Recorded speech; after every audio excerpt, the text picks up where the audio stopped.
le damos la bienvenida a todos. Bueno, mi nombre es Federico Estelato, voy a ser el anfitrión de esta, que es una de las, bueno, realmente una de las tantas webinars que la Maestría Gestión de las Comunicaciones de la Universidad de Ciencias Empresariales y Sociales realizamos durante este año.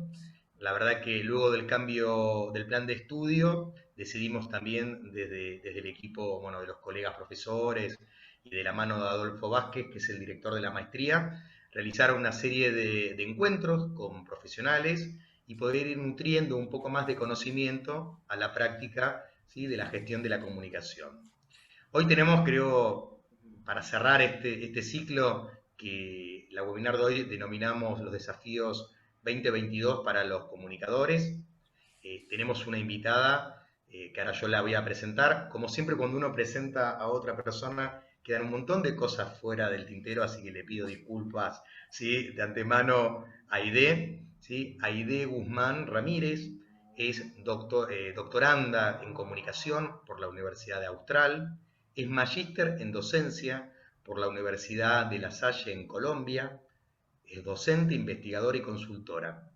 Además es vicepresidente internacional del Foro Iberoamericano sobre Estrategias de Comunicación, denominado FISEC, y presidenta de la Red Académica de Comunicación en las organizaciones, denominada RECOR.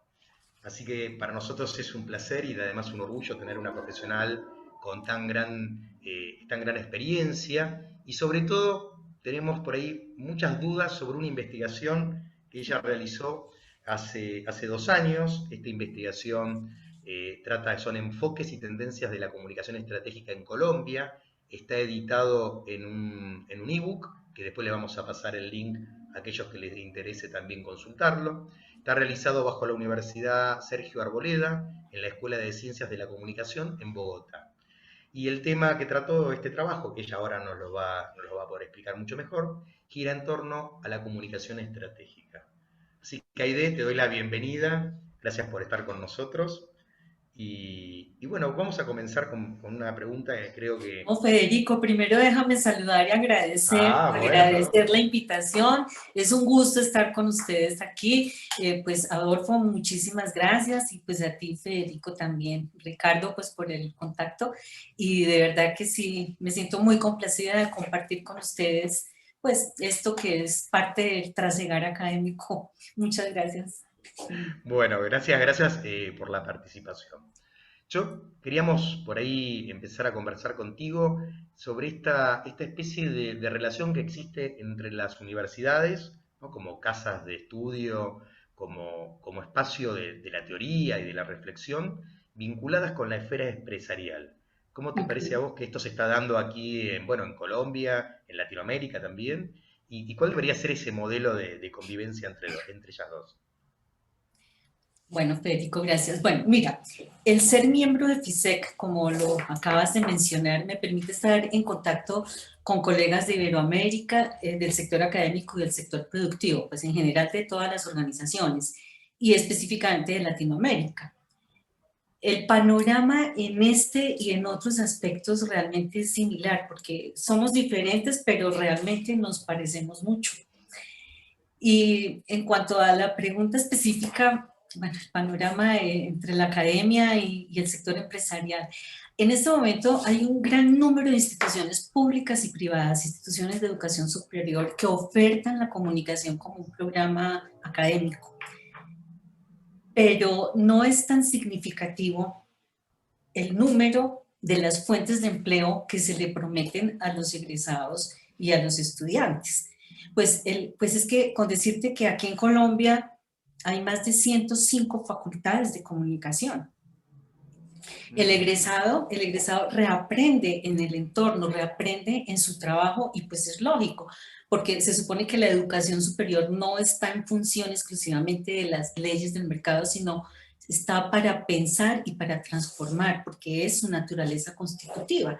Entonces, ese indicador de transformar, en ese indicador de transformar es que está fallando la academia, porque por lo menos aquí en Colombia vemos que estamos de pronto dándole la espalda al contexto Es decir, los planes de estudio o la academia y el sector productivo o las organizaciones van a ritmos totalmente diferentes.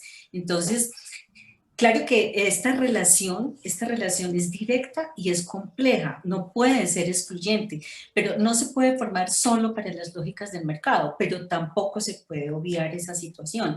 Pues se debe formar para las leyes del mercado, pero para las necesidades sociales, para la sociedad misma, para pensar y dinamizar las disciplinas. Entonces, se deberá formar específicamente para transformar, pero transformar ¿cómo? Con ética, con sentido social, con idoneidad, con equidad, con responsabilidad, y donde la comunicación logre impactar en procesos sociales, en procesos de las audiencias, de las comunidades y pues de las organizaciones mismas. Entonces, si la educación superior no está en capacidad de transformar todas esas lógicas de acción y de relación, y de la sociedad misma, pues la sociedad seguirá viviendo sin la educación superior y a pesar de ella. Entonces, no solamente es suficiente repensar el modelo de alianza entre la universidad y la empresa, se precisa de mucho más, se precisa de un diálogo de saberes que tienen que construirse, dinamizarse y retroalimentarse permanentemente.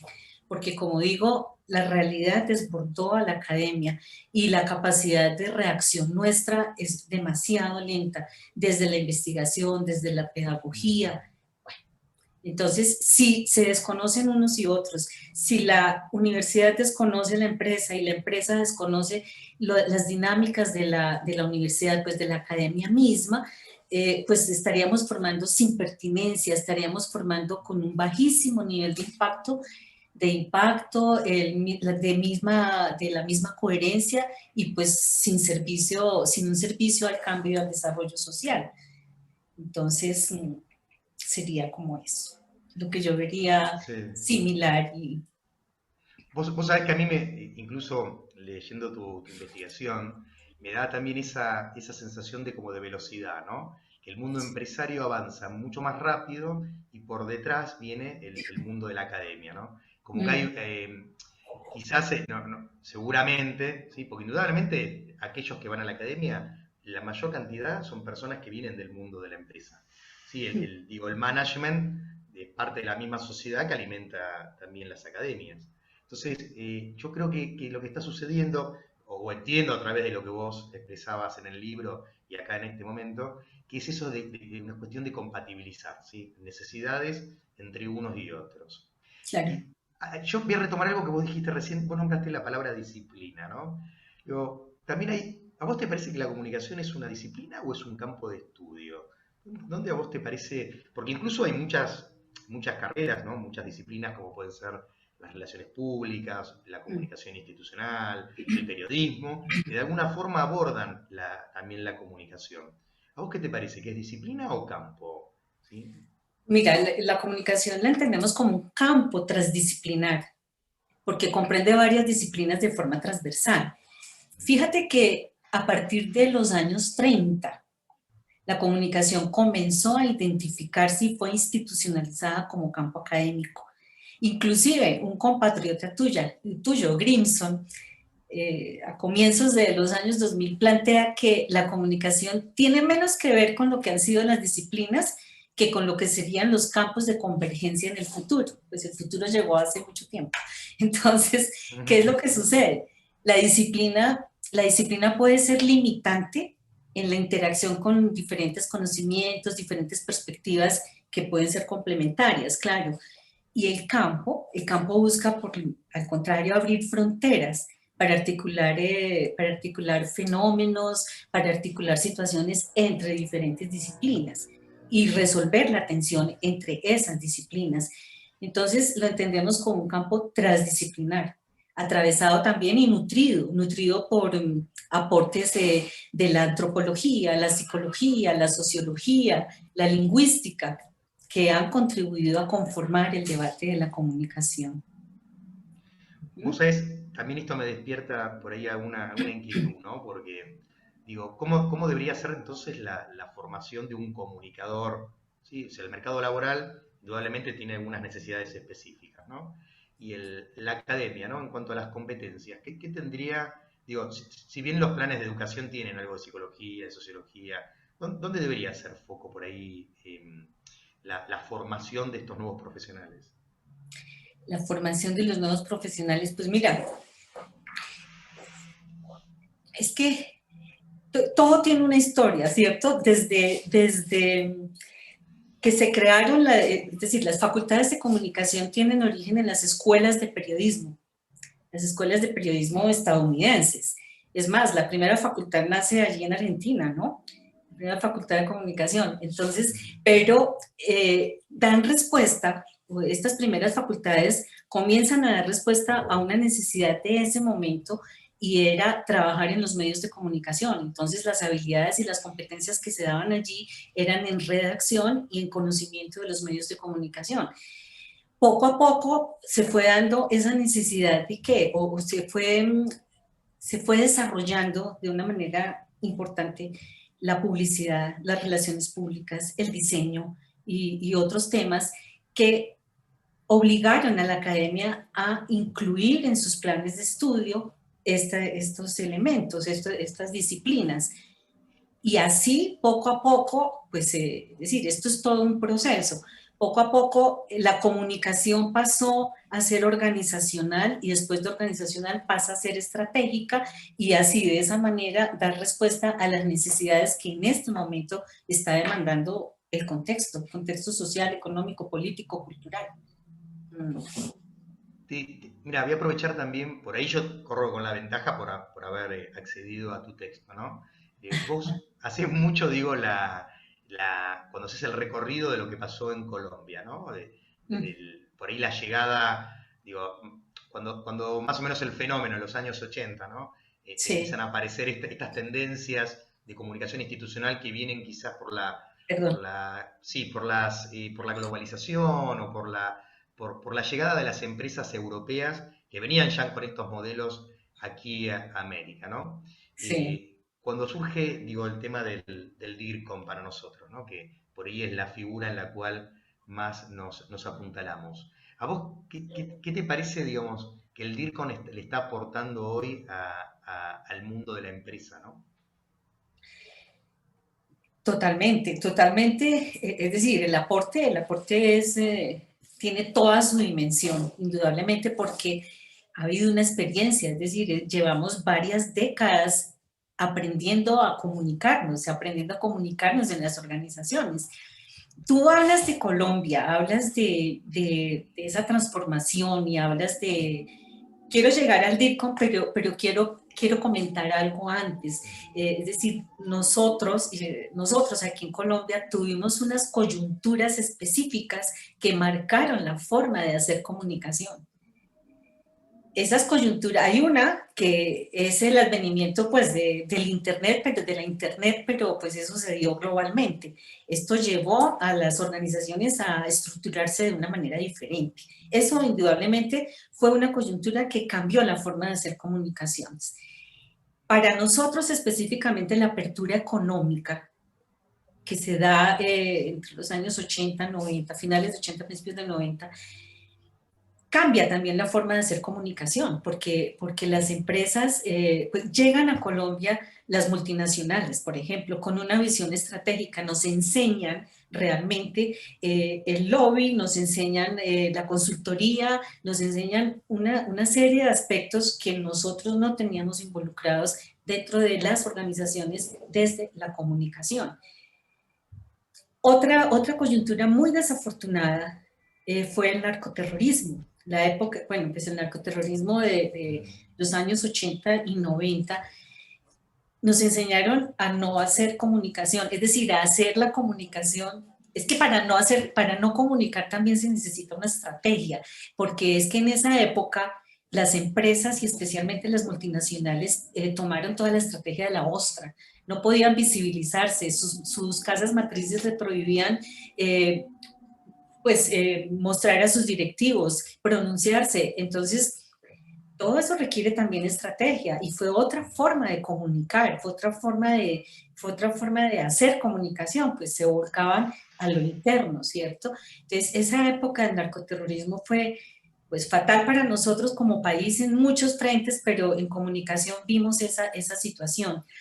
Luego llega el Pacto Mundial y los Objetivos de Desarrollo Sostenible. Es otra forma de hacer comunicación porque lo que es la responsabilidad social adquiere toda su dimensión y las empresas buscan ser sostenibles. Y buscan ser sostenibles y no lo pueden hacer sin la mano de la comunicación. Y pues bueno, ya sabemos de qué estamos hablando porque todos estos programas y todos estos proyectos tienen que contarse, tienen que divulgarse, tienen que interiorizarse también. Ahí se habla de la ciudadanía corporativa, de la comunicación, de la responsabilidad social. Bueno. Y otro aspecto y otra coyuntura específica de nosotros fue la firma de los acuerdos de paz. Después de más de 50 años de guerra aquí en Colombia, pues una guerra de violencia que ya todos ustedes conocen sobradamente, creo, seguro que sí, así es. Firmar los acuerdos de paz, y estamos cumpliendo 5 años de esa firma de acuerdos de paz, las muchísimas organizaciones de todos los sectores tienen que trabajar para reconstruir un país, para acercar a las regiones, para acercarse a las comunidades, y es otra forma de hacer comunicación. En todos estos aspectos estamos hablando de la comunicación estratégica. Entonces, digamos, esas son coyunturas fundamentales en el ejercicio de la comunicación en nuestro país. Pues en el libro tú dices, el libro, pues hicimos recorte de tiempo por décadas, entonces podemos hablar de qué hacíamos o cómo se concebía la comunicación en los años 80, en los 90 y ahora en el nuevo milenio, pero pues ya me dirás si ampliamos un poquito en ese tema. Bueno, te voy a preguntar, ¿sabes qué? Porque lo nombraste varias veces. ¿Cómo definirías vos entonces a la comunicación estratégica?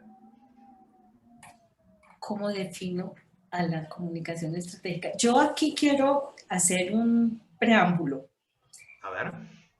Hacer un preámbulo, porque para hablar de estrategia y de comunicación estratégica, debemos primero formarnos y entender qué es el pensamiento estratégico, porque es que el pensamiento estratégico se aprende, ese pensamiento debemos aplicarlo, debemos practicarlo permanentemente.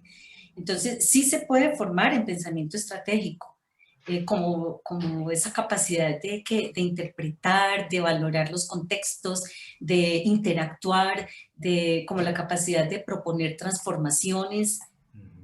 Y ahí, pues hago un llamado también, desde la universidad nosotros estamos fomentando y estamos enseñando a pensar estratégicamente, pues ese es el punto de partida, ¿cierto? Entonces, ese es el punto de partida y pues el pensamiento estratégico se basaría ¿qué? En la capacidad que tendría un estudiante, sí, en leer, valorar adecuadamente el entorno, de encontrarse en la capacidad de interactuar, de dialogar con ese entorno, con todos los contextos y de poder transformarlo de una forma viable, ¿cierto? Entonces, dicho esto, que era el preámbulo, que me parece importante, para que una comunicación sea estratégica, pues tendría que cumplir o tiene que cumplir básicamente con 3 requisitos. Uno, tener esos rasgos de una acción estratégica. ¿Y qué es una acción estratégica? Es cuando nosotros determinamos una meta o un futurible, es decir, un futuro que sea posible, tomar unas decisiones frente a diferentes opciones y la decisión que tome tengo que haberla pensado, tengo que haberla anticipado y que al hacerlo haya tenido en cuenta a quién, a los posibles actores, a los posibles jugadores y las decisiones que ellos puedan tener. Es un juego, ¿cierto? La teoría de los juegos. Entonces, eso como primera medida. Como segunda medida, la comunicación sería estratégica al estructurarla, es decir, al estructurar todo en parámetros comunicacionales. Y ser fruto de un pensamiento complejo sería el tercer aspecto.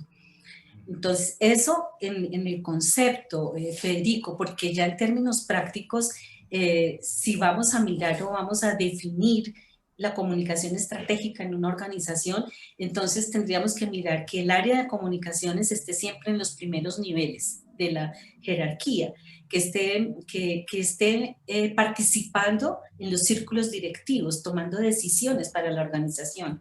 Ahí la comunicación se convierte en estratégica. También será estratégica cuando el área es autónoma, cuando maneja su propio presupuesto, tiene sus propias estrategias y sus planes están entroncados ¿con qué? Con los planes organizacionales, con los planes, sí, de la organización en general.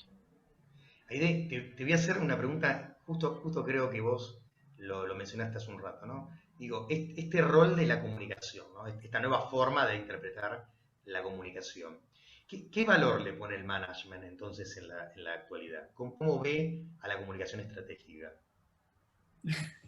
Mira, Qué pregunta, ¿no? Qué pregunta sí, que... sí. No peleamos con el management, lo que sucede es que pues hay tres, la estrategia se ve desde tres paradigmas, ¿cierto? Estamos hablando de, bueno, siempre hago un poco de contexto y historia, porque me parece importante, pues aquí rápidamente el paradigma militar, después el matemático y después el paradigma del management. Entonces, para poder hablar de comunicación estratégica, ¿qué sucedió en el... Ay, excúsame un segundo que tengo aquí un problemita. Un Claro, segundo. claro. Sí, no hay problema. Si quieren ir haciendo preguntas, yo las voy a leer en el chat. Federico, te quería decir si mientras tanto podés ampliar el panorama sobre el libro. La verdad yo lo miré por arriba, pero veo que hiciste una lectura profunda, y si querés dar el link para que la gente se lo baje, si te parece ahora, Dale, ¿no? yo lo voy a hacer. Pará, ahí volvió Aide. Lo que voy a hacer yo después, vamos a pasar, además del link de este video, el link donde está el libro de Aide para que lo puedan Bajarlo. consultar. Pero sí voy a decir algo, sí aprovecho ahora y le hago este paréntesis ahora que Aide volvió, pero realmente digo, para aquellos que somos docentes, el libro está estructurado en dos partes, ¿sí? Una primera parte que tiene todo el recorrido de la historia de la comunicación y de la estrategia, y después la parte del estudio propiamente hecho en Colombia. Digo, para nosotros los docentes, inclusive digo, para los estudiantes, hay un par de cuadros, resúmenes de la historia de la comunicación que son muy útiles. ¿Sí? Yo le encontré mucho valor porque cuando uno empieza a veces a explicar, ¿no? Desde dónde el origen de la comunicación, por ahí se para en distintos momentos o no tiene muy en claro cuando fue haciendo un pasaje a otro en los cambios. Y Aide tiene unas tablas, así unos cuadros sinópticos muy prácticos para entender esa evolución de la comunicación. Así que creo que es útil para nosotros como docentes y después para el tema de los estudiantes, como para rápidamente posicionarse en distintos momentos de la Sí. comunicación. Yo quedé Esa parte, embobado. Sí, para que le voy a Federico, decir algo ahí esa parte también. la llegué a mirar. Sí, Y me encantó porque por primera vez vi un mapa de la comunicación. Yo tenía todas esas cosas sueltas sí, tal cual. inconexas, y ahora vi que, viste, ahí está América, aquí está Europa, África. La verdad que eso Sí. está fantástico, Aide. No digo lo demás porque lo demás no lo profundicé. Mira, Sí. Ricardo, y voy a decirle una frase textual, ¿no? Que está en el libro de Aide, que ahora igual le voy a pedir a ella que nos la explique, ¿no? Pero creo que tiene la cuestión de la gestión actual de la comunicación, ¿no? Ella dice, ahora la comunicación dejó de ser el objeto que produce medios y mensajes para convertirse en el sujeto de la comunicación en las organizaciones, orientado al posicionamiento de las mismas de manera estratégica e integral. A mí esa frase me hizo así, me abrió la cabeza. Entonces, vamos a pedirle, ya que la tenemos acá en exclusiva, a Sí. Aide, que nos la cuente y nos las explique, ¿no? Sí, pero termino de responder la Dale, sí, pregunta claro, sí. cuando hice el pare, que me excusan, pero tú me preguntabas por la comunicación estratégica vinculada al Ujú. management. Entonces, con esos paradigmas de estrategia, como con estrategia con mayúscula, pues cuando el management se apropia de la estrategia, es cuando están las escuelas de negocios se apropian de la estrategia y la utilizan ¿para qué? La utilizan para las empresas, para volverlas o llevarlas por el camino de la productividad, es decir, económico fundamentalmente.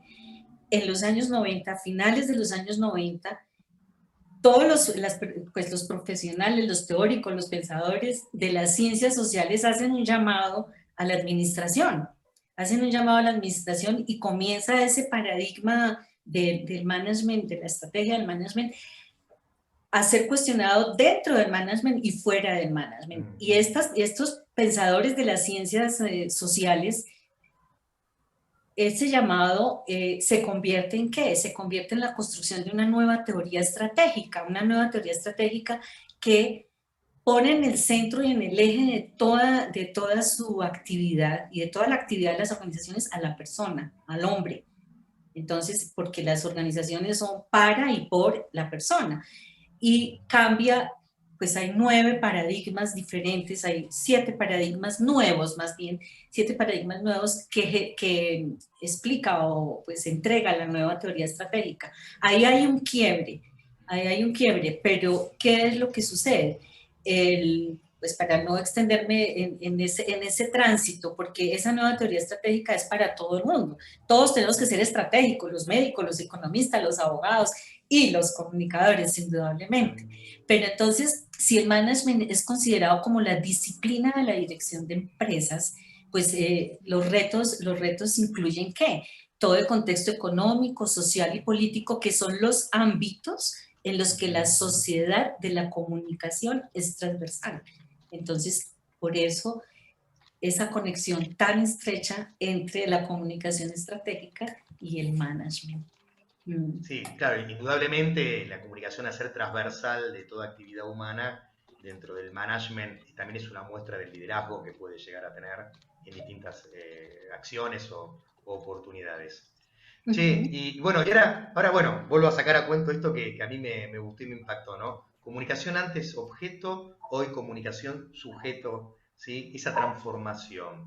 ¿Cómo nos la podrías vos explicar, ¿no? Digo, ¿cuál sería este rol de la comunicación estratégica que logró esa transformación, ¿no? De algo que era más por instrumental, hoy ubicándolo en una posición de construir sentido para la organización. Claro, antes la comunicación era el objeto, porque era lo táctico, era lo instrumental, pues el comunicador era el hacedor de comunicaciones, de las comunicaciones. La historia nos da, o pues sí, el tránsito, el proceso de la comunicación a través de la historia más bien, nos lleva en este momento, ya la comunicación no es el objeto, no es el comunicador, no es ese hacedor, sino es el protagonista. La comunicación está dentro de la entraña de la organización. Las organizaciones no pueden transformarse, no pueden afrontar muchas situaciones, inclusive no, muchas situaciones donde están las crisis, por ejemplo, sin la comunicación. Entonces la comunicación ya se vuelve protagonista, la comunicación ya se vuelve el sujeto de las organizaciones.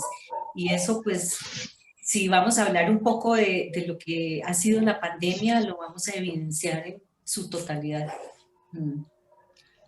Che, Aide, y esto también me lleva a otra pregunta, ¿no? Digo, inclusive acá voy a leer una de las preguntas que me llegó también, que tiene que ver con ¿cuál sería el tipo de profesional entonces que la empresa está necesitando y con qué contenido la universidad tendría que volcárselo? Digo, indudablemente tiene que tener un capital cultural muy amplio y que en función de su actividad o disciplina el cumplimiento, digamos, trabajar por proyectos, pero probablemente lo nuestro en cuanto a comunicación, que es un poco más específico, ¿qué te parece que estaría haciendo falta ahí? Mira, aquí quiero hacer referencia también a una investigación anterior a esta que dio lugar al libro, y esa investigación se denominó Usos y prácticas de la comunicación estratégica en las organizaciones. Allí preguntamos a los directivos de las organizaciones de los 3 sectores, público, privado. Yo no sé el tercero, ustedes cómo lo denominan, nosotros lo decimos de desarrollo, pero también se denomina de cambio social, las ONGs o tercer sector. Bueno, tercer sector también le decimos. Tercer sector, bueno, listo. Bien. Entonces, a directivos de esos 3 sectores, ¿cuál es el perfil deseable de los comunicadores que contratarían? Y las respuestas se dividieron en 2 partes. Una, ¿cuáles son las condiciones humanas que ellos están pidiendo y cuáles son las profesionales? En las condiciones humanas coincidieron en que el comunicador, en querer un comunicador que sea ético, que sea un buen ser humano, que tenga espíritu de servicio, creativo, propositivo, alineado con la organización, empoderado, autónomo, a ver, recuerdo yo, innovador y que sea comprometido. Eso en cuanto a las condiciones humanas. Pero en lo profesional coinciden también en que sea estratégico, integral y polivalente. Y con el conocimiento propio de cada sector, porque es que no es ser comunicador. Si yo quiero ser comunicador, pero trabajar en el sector privado, es muy distinto de trabajar en el tercer sector o en el sector público. Entonces, aparte de que tengo que conocer el sector, tengo que conocer el subsector al que pertenece mi organización. Entonces, allí, y con todas estas cualidades que piden las organizaciones, pues tenemos mucho que hacer.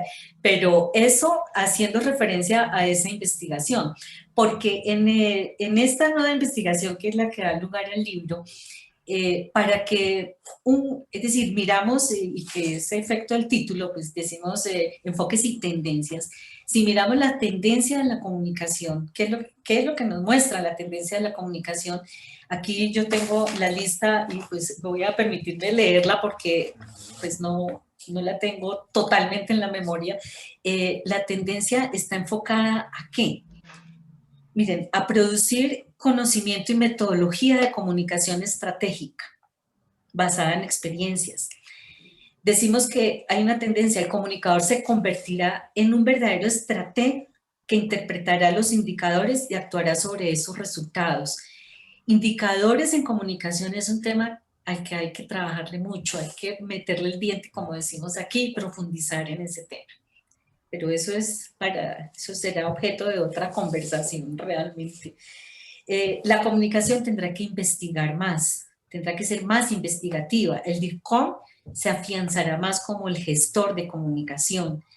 La revolución digital seguirá siendo determinante en el perfil de los comunicadores, de los profesionales. El desafío para el DIRCOM para administrar contenidos cuyo control no es total. Demasiada información. Aquí es donde tenemos que trabajar mucho el Big Data, por ejemplo. Esto es fundamental. Hay tendencia a posicionar la comunicación dentro del top de las organizaciones. ¿Por qué? Porque ya se volvió estratégica y las organizaciones así lo entendieron. Entonces, si estaba en cuarto, quinto nivel, tendrán que, y de hecho se está viendo, aquí lo estamos viendo, los niveles que está adquiriendo o en los que están posicionándose las áreas de comunicación son cada vez mayores. Hay un tema muy importante y que en este momento está en toda su dimensión expuesto, es la gestión de los intangibles. Intangibles, la reputación, la imagen, la identidad, la cultura. Bueno, la gestión estratégica de la comunicación se vuelve crucial para el desarrollo del negocio. ¿Por qué? Porque la comunicación está siendo cada vez más valorada y pues no pueden adelantar programas, como decía hace un momento, si no es de la mano de la comunicación. Las agencias de comunicaciones seguirán creciendo debido al reconocimiento de la comunicación como un recurso determinante en las organizaciones. Aquí hago un paréntesis, por ejemplo, las pymes, el grupo de las pymes. Las pymes no tienen que tener un departamento de comunicación en su estructura, pues porque no da, son pequeñas, ¿no? Pero sí pueden tener un consultor en comunicaciones, sí pueden tener un asesor de comunicaciones. Y las pymes son un sector muy grande en todo el contexto empresarial. Pues creo que en todas partes lo son. Y las dos últimas aspectos de tendencias de la comunicación: las organizaciones tendrán que prepararse para adaptarse a los cambios del entorno. Esto se escribió antes de pandemia y cobra toda la validez en la pandemia, claro. Y por último, vamos a ver que a través de toda esta gestión de la comunicación, los colaboradores de la empresa se sentirán más empoderados. El engagement que se creará a través de la comunicación será algo muy fuerte. Entonces, pues si esto lo ponemos en planes de estudio, Federico, yo creo que hay mucho trabajo por realizar. ¿Sabés? Todo esto que vos me decís me despierta otra gran pregunta, ¿no?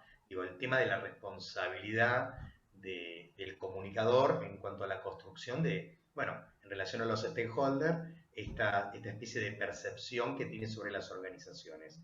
pero desde la empresa, ¿no? Cuando tiene el interés de hacer una construcción también hacia un sentido, ¿no? Usando la comunicación estratégica que vos planteabas, ¿no? ¿Cuál es el grado de responsabilidad entre empresa, agencias y en este caso también las universidades? ¿Qué te parece a vos? No hablo de manipulación, ¿eh? Hablo de construcción de percepciones. Sí, mira, la responsabilidad de la organización en la construcción de las percepciones. Mira, yo creo que es el actuar conjunto, es el actuar integral de las organizaciones, lo que hace que las percepciones de los públicos de interés sean positivas. Uh-huh. Sean positivas. Ahora, por ejemplo, cuando hablamos de transformarse, de adaptarse, sí, de moverse a la acción, tendríamos que hablar que cuando hablamos de una transformación, las empresas tienen que pues desplegar toda la adaptabilidad, la flexibilidad y la agilidad en todo su aprendizaje. Los públicos lo perciben de esa manera, indudablemente. Tienen que hacer prospectiva, es decir, anticipar escenarios, buscar realizar en el presente todas las actividades para que el futuro no los coja de sorpresa, hablándolo en términos coloquiales. Ser sostenibles implica identificar todas esas oportunidades, todas las oportunidades y trabajarlas con un sentido social. Estamos hablando de responsabilidad social también allí, con un sentido social y bueno, ser empático, ¿cierto? Porque esa empatía que deben tener las organizaciones incluyen ¿qué? Incluyen el manejo de emociones, las emociones propias de la organización y de los terceros. ¿Quiénes son los terceros? Los empleados, los clientes, los usuarios, etc. Las empresas tienen que innovar socialmente, ¿cierto? Uh-huh. Ejercer un liderazgo, pero un liderazgo, el líder de las organizaciones tiene que ser auténtico, tiene que ser humano, tiene que neutralizar incertidumbres, tiene que tener un propósito consistente, tiene que tener un propósito humano realmente. Y pues bueno, dicho esto, también es importante, por ejemplo, que las organizaciones apliquen la competencia. Competencia visto como qué, como la colaboración que se tiene con la competencia, ¿cierto? Esto valga decir, establecer alianzas, establecer convenios, trabajar conjuntamente, ¿para qué? Para fortalecer su sector, para salir adelante en situaciones de dificultad, etcétera. Si se hace conjugación de todos estos aspectos, no hay duda de que las organizaciones van a ser percibidas por todos los públicos de interés de una manera muy positiva. Bueno, mira, acá tengo una pregunta que quizás no tocamos ese aspecto, pero lo voy a incluir así sobre el final, ¿no? Vos, o sea, hablamos de empresa, hablamos también de las pymes, hablamos del tercer sector. ¿Te parece que la universidad debería también formar para comunicadores que trabajan en el ámbito gubernamental? Claro que sí, claro que sí. Ese es uno de los grandes sectores, el sector público. Uh-huh. El público tiene que hacerlo. Indudablemente que sí, porque cuando hablamos de que el comunicador que requieren las organizaciones es un comunicador integral, entonces tendrá que conocer características y condiciones de cada uno de los sectores. La comunicación gubernamental, la comunicación pública, es una especialidad de la comunicación. Nosotros tenemos maestrías en comunicación pública aquí en Colombia, por ejemplo. Sé que en Argentina también hay maestrías en comunicación gubernamental. Entonces, pues sí, definitivamente, para ser polivalente, como quieren las organizaciones, para ser integral, tenemos que trabajar en el sector empresarial, en el público y en el de desarrollo. Claro que sí. Sí, sí, Bueno, sí. buenísimo. Bueno, y de la verdad, ya estamos de tiempo un poco justos. Yo ahora voy a abrir la posibilidad a aquellos que están participando que quieran hacer una pregunta. Ahí veo que Ricardo levantó la mano va a ser el primero. Somos pocos, así que yo pensé que lo íbamos a hacer a través del chat, pero como es una cantidad de que podemos No, no, manejarlo, directo. Listo. ¿sí? Vamos a hacerlo directo. Así que, Ricardo, habilita tu micrófono. Bueno, sí, gracias, Federico. Bueno, Aide, me encanta siempre cómo explicas las cosas, sos muy clara y está súper actualizada. Si vos me perdonás, no voy a voy a tomar un tema tuyo y voy a hacer un pequeño aporte más que hacerte una pregunta. Cuando vos hablaste del propósito, ¿sí? Sabés que yo descubrí que en las clases tengo que explicarle a los alumnos o tratar de hacerles entender cuál es el propósito, o sea, por qué tienen que escribir, pero por qué van a trabajar. Y sabés que es un tema de reflexión que les hago, nadie me tiene que decir la respuesta, pero los invito a pensar y les doy opciones. Pero además los invito a hacer otra cosa, a tener el segundo hogar. No entiendan mal con el segundo hogar. ¿Qué es el segundo hogar? Les digo, no se conformen con tener un empleo. Tengan un emprendimiento propio, aunque sea chiquito, aunque sea simplemente un sitio web donde ustedes dicen que van a hacer consultoría, que tengan que ver con lo que hacen. ¿Por qué? Porque cuando se sientan frustrados, van a decir, por lo menos tengo esto otro que me da satisfacción, que todavía quizás no conseguí clientes, pero voy haciendo publicaciones, porque si no lo que les pasa a muchos es que toda su vida es el trabajo y Netflix, y de Netflix al trabajo y del trabajo a Netflix. Con todo respeto por Netflix, que lo amo la serie de Crown, amo varias series, pero si no tenés una actividad, un segundo hogar, una actividad paralela, tu único trabajo a veces puede ser frustrante. Y hoy muchas empresas buscan personas que no solo tengan un empleo, sino que tengan un emprendimiento. Eso que antes se ocultaba, por supuesto el emprendimiento no puede ser competidor de tu propio trabajo, pues si trabajás en Coca-Cola y te pones una fábrica de gaseosas, no va a estar bien visto, ¿no? Se busca mucho que la persona tenga la actitud emprendedora, aunque tenga un empleo. Le digo por si a alguien le sirve decirlo, ¿eh? Porque realmente, como dijo Mark Zuckerberg, que lo encontré por ahí, mira, en un diario colombiano decía, a la gente todavía le está sobrando tiempo. Esto es terrible lo que digo, porque nosotros decimos, a mí no, pero bueno, todavía le está sobrando tiempo. Y es un gran tema para que el alumno también se plantee de qué forma va a seguir adelante. Es simplemente un aporte, cada uno verá si le sirve o no le sirve, lo comparto, me lo pueden copiar, por supuesto. Listo. Federico, gracias Ricardo, yo creo que sí es una buena sugerencia y un buen consejo para quienes están empezando, digamos, en su vida laboral y quienes ya están en la vida laboral, pues que lo piensen en tener algo paralelo, algo alterno. Federico, yo quiero hacer un paréntesis corto porque ya me dices que estamos sobre el tiempo y es que es contarles más bien, aquí en Colombia por lo menos, pero yo creo que es una tendencia porque lo he visto a través de conversaciones con colegas de otros países, qué está pasando o qué ha pasado con los departamentos de comunicación y con los comunicadores en la época de pandemia. Rápidamente les digo que también se hizo una investigación porque todo esto tiene que estar sustentado y fundamentado. Un grupo de comunicadores aquí en Colombia de un departamento que se llama Antioquia hizo una investigación con un número, con comunicadores, cerca de 300, e igual número, otra investigación, otra encuesta más bien, investigación y otra encuesta con el mismo número de directivos de organizaciones.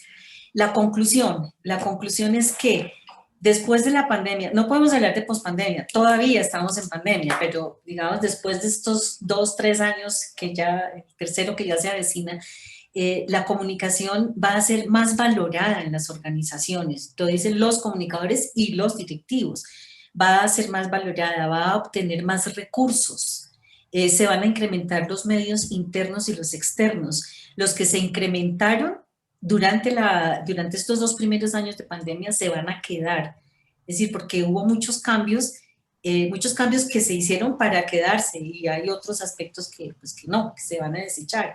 Los recursos que más obtuvieron los comunicadores en esta época son recursos tecnológicos y recursos de carácter económico, no así humanos. Es decir, el mismo número de personas que trabajaba antes del 2020 sigue trabajando en este momento. Es decir, el panorama es un panorama esperanzador para la comunicación y lo enfatizo porque muchos de los profesionales, inclusive de los alumnos, se quejan, alumnos de pregrado especialmente, se quejan, o de grado para ustedes, ¿no? Se quejan de que los departamentos de comunicación no son valorados en las organizaciones, que no, pero no, eso no es así, cada vez lo son más, cada vez ganan más espacio, y esta época de pandemia ha servido para visibilizar y para que los directivos reconozcan la importancia que tiene la comunicación. Sin la comunicación no hubieran podido adaptarse, no hubieran podido contar lo que estaban haciendo, no hubieran podido acercarse tanto a todos sus stakeholders, acercarse tanto a los colaboradores. Los directivos hablaban diariamente con ellos a través de todos estos medios digitales. Entonces es positivo, digamos, esta situación crítica para la comunicación. Bueno, no más. Es eso. No, es buenísimo el aporte. Ahora me permito yo hacer un comentario sobre eso también, ¿sí? Adolfo creo que quería hablar. ¿Sí? No, sí, ahora después lo hacemos hablar a Adolfo y nos da la bendición papal ahora al final. Pero no, quiero decir esto, que en el mercado laboral argentino, que quizás por la realidad económica está un poco comprimido, ¿no? Por utilizar una palabra benévola, lo que sí se nota, es, si bien las empresas grandes con sus equipos de comunicación, por cuestiones, tiene que ver un poco cómo se ve la comunicación, si se ve como un gasto o se ve como una inversión. Las empresas que lo ven como una inversión realmente han mantenido los equipos como vos lo planteabas. Incluso el mercado laboral, digamos, el de la época de pandemia típico que creció es el de la pyme, ¿no? El de las pequeñas empresas o de actividades que requieren por ahí una gestión de comunicación, galerías de artes o los emprendedores. Hay mucho emprendedor que hoy decide trabajar tanto su marca y un plan de comunicación. ¿Sí? Pero creo que lo que sucede es eso. Quizás las empresas grandes tienen sus equipos estables por una estrategia y una lógica de trabajo que vienen acarreando hace tiempo, pero sí hay otros sectores donde han visto el beneficio de gestionar sus propias comunicaciones. Así que, bueno, si hay alguna pregunta más, alguien que le quiera hacer a Aide, que disponemos de su tiempo un ratito más. Ahí la veo a Gabriela, Gaby Pagani. ¿Cómo te va? Hola, sí, quería un poco agregar a esto que vos estabas diciendo. En Argentina tenemos un mercado de comunicación muy sofisticado y los estudios muestran que justamente los gestores de comunicación son los que han tenido más crecimiento a nivel corporativo en cuanto a salarios. Y el otro de los temas es un poco volviendo al management, ¿no?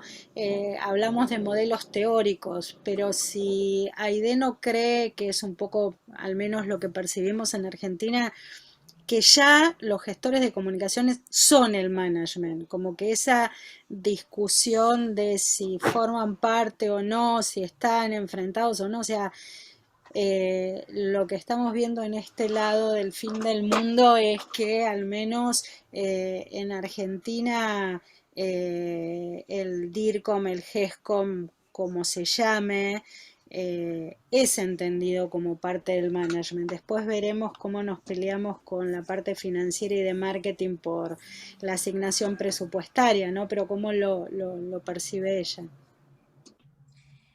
A ver, la pregunta que me hacía Federico en ese momento es cómo asumía el management la comunicación estratégica.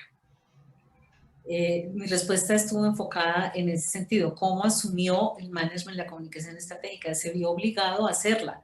¿Por qué? Por lo mismo que tú estás diciendo, porque la comunicación estratégica forma parte de los objetivos corporativos. Entonces, y pues el management o pues su función es esa, ¿cierto? Dar respuesta a la corporación en todos los aspectos. Buenísimo.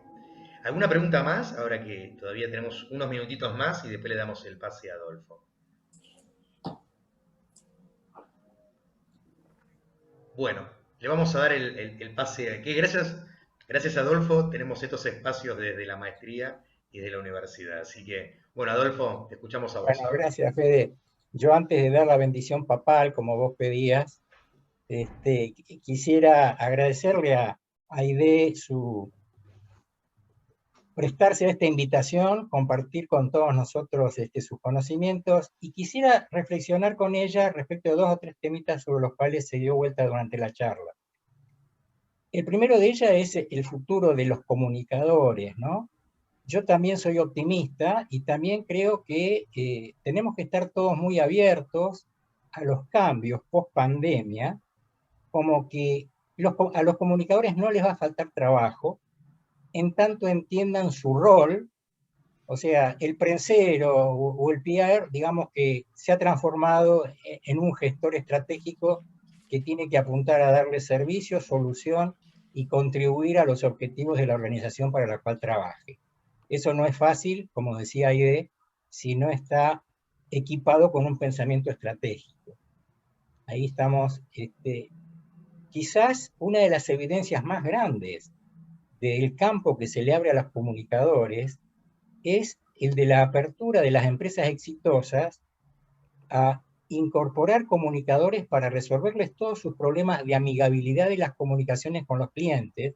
Nosotros tenemos una gran empresa en la Argentina que es Mercado Libre, es un e-commerce, digamos, ya internacional, y es increíble la cantidad de comunicadores que ha incorporado a sus equipos para solucionar problemas transaccionales.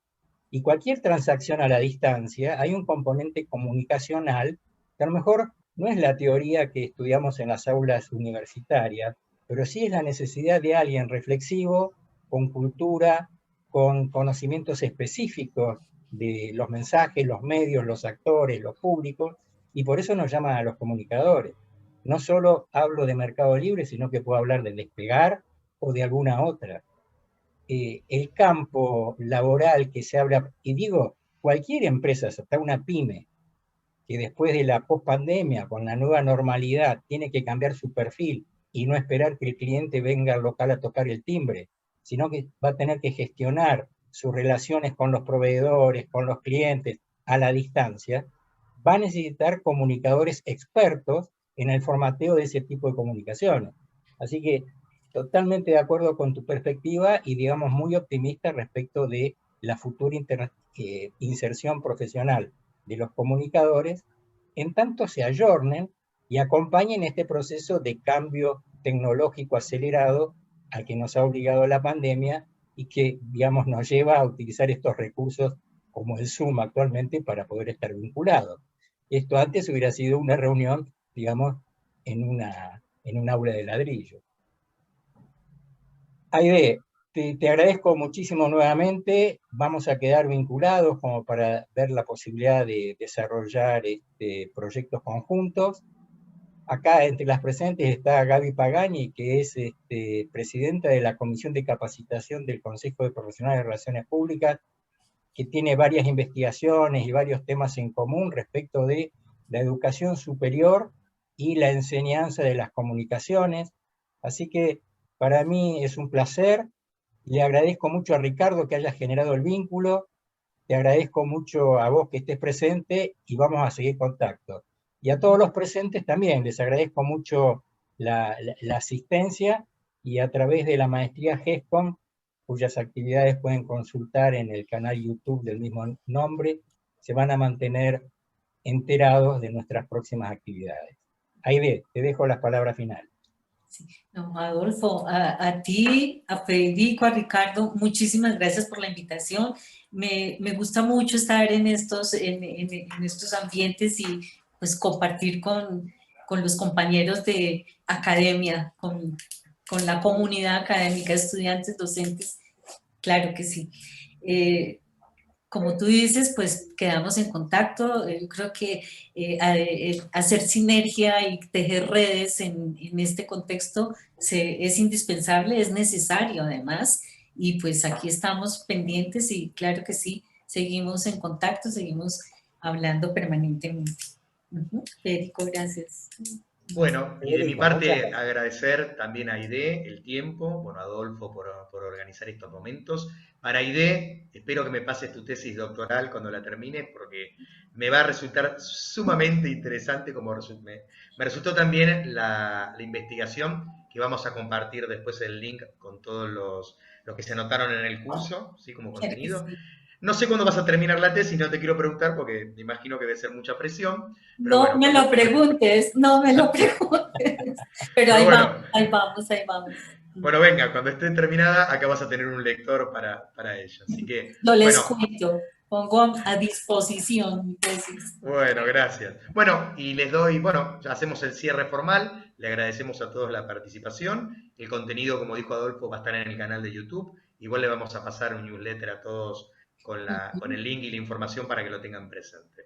Bueno, y esperamos el año que viene que también compartan con nosotros otros momentos como fue a lo largo de este año. Bueno, muchas gracias. Bueno, Muchas gracias, adiós. Gracias. chao, Adiós, hasta chao, luego. Nicolás. Ujú.